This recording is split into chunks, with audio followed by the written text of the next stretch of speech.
Hey there, my name is Marcus, and in today's video, I'm going to share with you how you can fix the issue if your iRobot Roomba S series or I series, you can have red light there and it's not working. So this is something I found on Reddit and it's going to be interesting. Maybe it's going to be beneficial to you.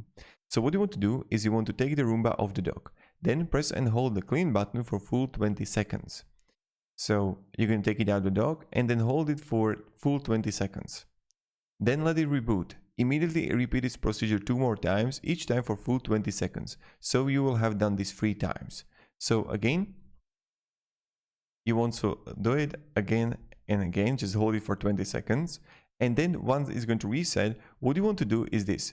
Press and hold the spot, the clean and home button at the same time together for full 20 seconds.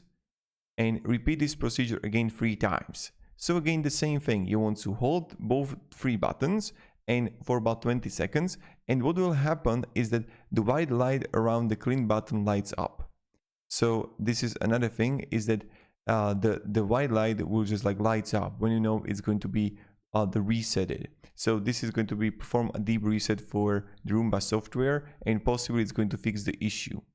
So that's also because like the solid red, tap clean for the Roomba to repeat the error.